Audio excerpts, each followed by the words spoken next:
President Obama is out with a plan to overhaul the corporate tax system. If we're going to give businesses a better deal, then we're also going to have to give workers a better deal too. The deal is that both Republicans and many Democrats agree the current system is hurting American competitiveness, is way too complex, and encourages U.S. corporations to hoard their profits overseas. How much do U.S. corporations pay in taxes? The top current federal corporate tax rate is 35%, but state and local governments also impose taxes averaging another 7.5%. So after deductions, according to KPMG, companies end up paying about 40%. That's a lot higher than most other countries. The average tax rate in Asia is about 22%, the EU 23%, the global average is 24%. What's the president's plan?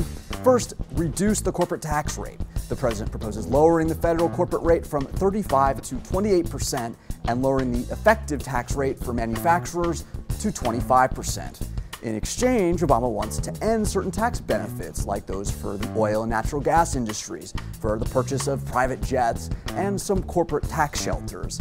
And he'd also like to coax U.S. corporate cash parked abroad back home by offering a special low tax rate that would create a one-time windfall for the U.S. Treasury. How much cash do U.S. companies have overseas? By some estimates, $2 trillion. Moody's sampled the overseas cash holdings of 50 top U.S. companies and found that 63% of their money is held overseas. The top firms they cited: Apple, Microsoft, Cisco, Oracle, Google, Qualcomm, and Amgen. Together, at the end of 2012, they had $290 billion together, or 75% of their cash overseas. Here's the part of Obama's proposal that many Republicans aren't impressed by. I'm willing to work with Republicans on reforming our corporate tax code as long as we use the money from transitioning to a simpler tax system for a significant investment in creating middle-class jobs. Republican leaders are already saying no way, calling the president's so-called grand bargain another tax and spend plan. Even though there's wide agreement on the notion that corporate taxes need to be reformed, there's likely an uphill battle ahead for the president's plan.